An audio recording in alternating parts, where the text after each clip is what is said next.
જય શ્રી કૃષ્ણ ભાવેશ. જય શ્રી કૃષ્ણ. ભાવેશભાઈ, તમને શું સમસ્યા હતી?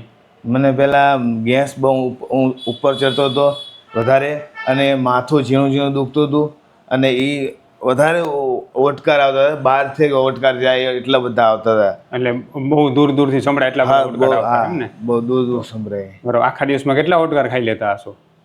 ચાલુ જ રહે, હોતા હોય તો ચાલુ રહે, આમ રાતે સૂઈ જઈને તોય ચાલુ રહે, અને દિવસે બેઠા હોય તો ચાલુ રહે. બરાબર. કેટલા વર્ષથી આ તકલીફ હતી તમને?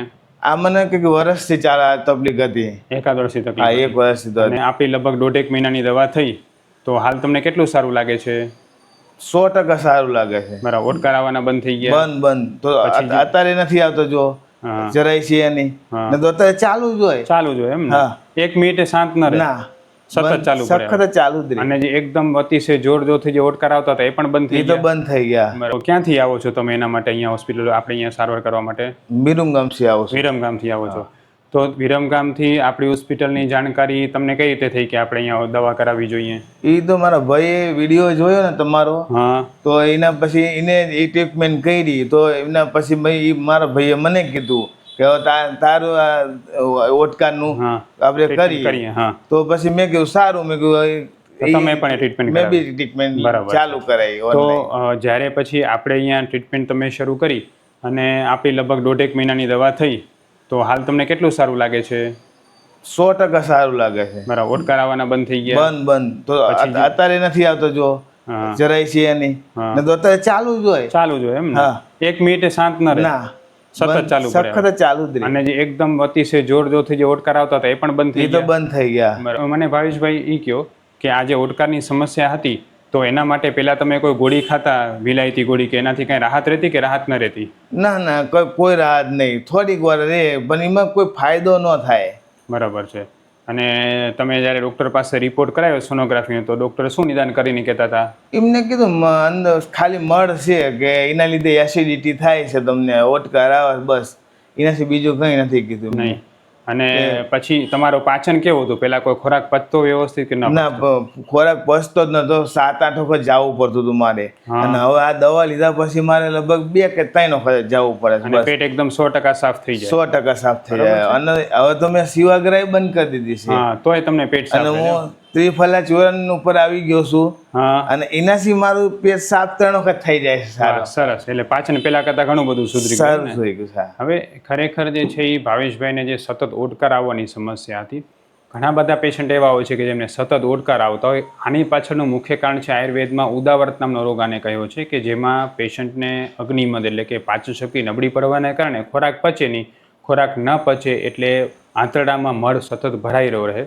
ડૉક્ટરે આમને પણ સોનોગ્રાફી કરીને કીધું હતું કે તમારા આંતરડામાં મળ સતત ભરાઈ રહે છે. અને આયુર્વેદ પ્રમાણે પણ એ વસ્તુ સાચી છે કે જ્યારે આંતરડામાં સતત આવી રીતે પાચન ન થયેલો મળ ભરાઈ રહે એટલે એમાંથી ગેસ બને, અને ગેસ ઉપર તરફ ચડે એટલે વારે વારે ઓડકાર આવે.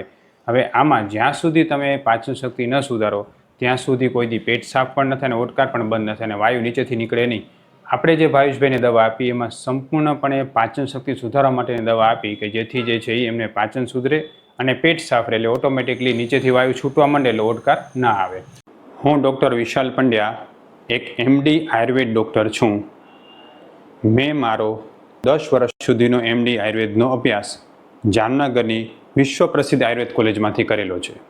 2011થી એટલે કે છેલ્લા 13 વર્ષથી હું ગાંધીધામ કચ્છ ખાતે NABH માન્યતા પ્રાપ્ત પંચકર્મા આયુર્વેદ હોસ્પિટલ ચલાવું છું. અમે લોકોએ આયુર્વેદ સારવારથી હજારો દર્દીને સાજા કર્યા છે. તેના વિડીયો રિવ્યૂ અમારા આ જ ફેસબુક, ઇન્સ્ટાગ્રામ કે યુટ્યુબ ચેનલ ઉપર છે, જે જરૂર જોવા અને જાણો કે કેવા જૂના રોગો કેટલા ઝડપથી સાજા થયા છે. અમે 2 રીતે સારવાર કરતા હોઈએ છીએ. સૌથી પહેલાં તો કચ્છ કે એની આસપાસના દર્દીઓએ હોસ્પિટલમાં રૂબરૂ બતાવવા માટે આવવું, અને બીજું કચ્છથી દૂર રહેતા દર્દીઓ માટે ઘર બેઠા ઓનલાઈન દવા પણ મંગાવી શકે છે.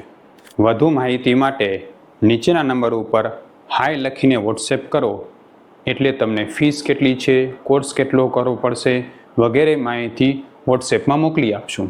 આપણી દવાએ પણ તમને ક્યારે ગરમ પડી કોઈ સમયે? ના. નહીં ને? એટલે હું એ પણ કહેવા માગું છું કે ઘણા બધા લોકો એવું માનતા હોય કે આયુર્વેદ દવા ગરમ છે, આયુર્વેદ દવા ગરમ પડે છે. પણ આયુર્વેદ દવા તમને ગરમ ત્યારે જ પડે જ્યારે તમારી પ્રકૃતિનું કે તમારું નિદાન સાચું નથી હોય ત્યારે. જો નિદાન તમારું સાચું થાય તો આયુર્વેદ દવા જરાય ગરમ હોતી નથી. ગુજરાતમાં કોઈ પણ વ્યક્તિ એવું માનતો કે આયુર્વેદ દવા માફક નથી આવતી, અમને ગરમ પડે છે, તો એ લોકો અમારો સંપર્ક કરી શકે છે. અમારી દવા કોઈને ગરમ પડતી એટલે નથી કારણ કે અમારું નિદાન સાચું હોય છે અને પ્રકૃતિ પ્રમાણે હોય છે. ભાવેશભાઈ, તમે જે છે સતત ઓડકાર આવતા હતા તો કેટલા પરેશાન રહેતા તમે? મને ઝીણું ઝીણું માથું બહુ દુખતું હતું, ત્યારે નાશ લેવો પડે ઘરી ઘરી. હા. અને અમારો ભાઈ મને કહેતો કે ઘરી ઘરી નાશ લે કરે છે. મેં કીધું તો મેં કીધું મને ઝીણું માથું દુખે જ છે. મેં કીધું પણ હવે એ બધું બંધ થઈ ના, ગયું, બરાબર ને? એ તો બંધ થઈ તો ગયું. તમારા જેવા ઘણા બધા એવા પેશન્ટ હશે કે જેને આવી સતત ઓડકારની ફરી સમસ્યા હશે, પાચન ન થતું હોય, તો એને તમે આપણી હોસ્પિટલની સારવાર વિશે તમને કેટલો સંતોષ થયો, શું કહેશો? મને 100% સારું થઈ ગયું છે. હું તો બધાને કહીશ કે અહીંયા આવો અને આ આયુર્વેદિક માનો એમ. બરાબર છે. હવે મને એ કહો કે તમારો જે આ વિડીયો છે એ લોકોને આયુર્વેદમાં શ્રદ્ધા વધે એના માટે આપણે ફેસબુક, ઇન્સ્ટાગ્રામ કે યુટ્યુબમાં મૂકી શકીએ? હા, મૂકી શકાય છે. બરાબર ને? અને જેમ ભાવેશભાઈને પાચન સુધારાથી ફરિયાદ 1 વર્ષ જૂની ફરિયાદ હતી, એ માત્ર ને માત્ર આપણી આ 1.5 મહિનાની સારવારથી દૂર થઈ, બરાબર ને? હા. તો તમે વિચાર કરો, એકાદ ડોક્ટર તમે બદલ્યા હતા, તમે એ ગોળીથી ફરક નહોતો પડે, તો આપણી દવા ઝડપથી લાગુ પડી કે ન પડી? હા, 100%. બરાબર ને? ખૂબ ખૂબ ધન્યવાદ. બીજું શું કહેશો ભાવેશભાઈ, બોલો. બસ બીજું કંઈ નહીં, તમારો ધન્યવાદ. જય શ્રી કૃષ્ણ. જય શ્રી કૃષ્ણ.